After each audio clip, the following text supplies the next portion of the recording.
Hello, good morning students. आपको याद होगा अपन एक चैप्टर पढ़ रहे थे मैग्नेटिज्म वाला, जिसको अपन आगे बढ़ाते हैं। और आपको याद होगा अपन ने कल लेंस के लॉ तक कर लिया था कि लेंस क्या बताता है कि जो अपने पास लगने वाला इलेक्ट्रोमोटिव फोर्स है वो हमेशा अपोजिट डायरेक्शन में रहेगा, जिसके चेंज इन मैग्नेटिक फ्लक्स, चुंबकीय क्षेत्र की विपरीत दिशा में हमेशा क्या रहता है, वो मूव करता है। चलो इसी को आगे बढ़ाते हैं और इसी से अपन एक चीज निकालते हैं। वो आता है अपने क्या, एनर्जी कंजर्वेशन लॉ, यानी लेंज के नियम के according from the law of length अपने को निकालना है एनर्जी कंजर्वेशन। और आपको पता है एनर्जी कंजर्वेशन क्या बताता है कि एनर्जी कंजर्वेशन लॉ ये बताता है कि किसी भी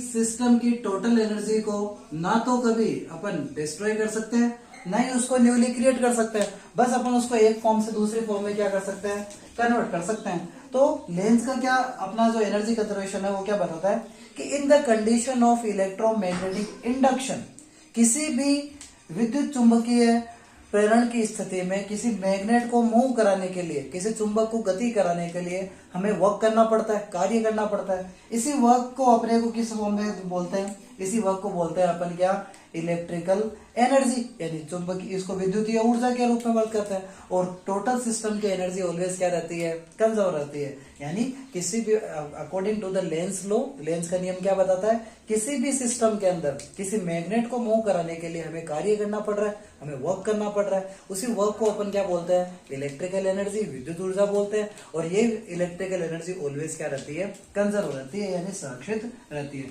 चलिए अपन आगे बढ़ते हैं और अपने यहाँ पे निकालते हैं इलेक्ट्रिक करंट की वैल्यू, जिसे बोलते हैं इंड्यूस्ड इलेक्ट्रिक करंट, प्रेरित विद्युत धारा।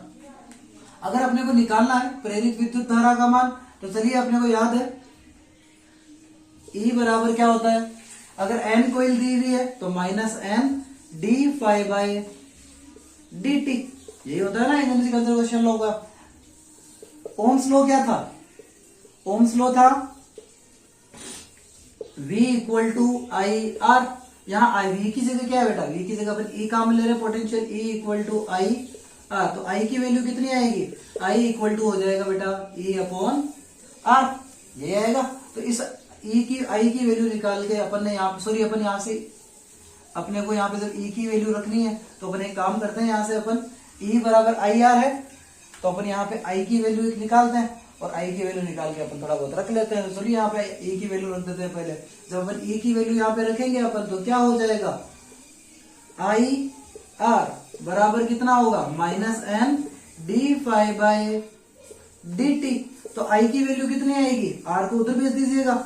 इलेक्ट्रिक करंट I बराबर -N/R d∅dt, ये क्या कहलाती है अपने, इंड्यूस्ड इलेक्ट्रिक करंट, प्रेरित विद्युत धारा। और आपको पता नेगेटिव साइन केवल डायरेक्शन बता रहा है, तो अपन यहाँ पे जो साइन काम में लेंगे, I = N/R d∅dt, यानी जैसे जैसे मैग्नेटिक फ्लक्स, चुंबकीय फ्लक्स के मान में परिवर्तन होगा, पोटेंशियल चेंज होगा।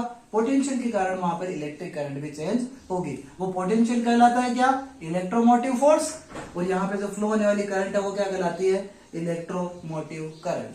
Thank you, have a nice day students.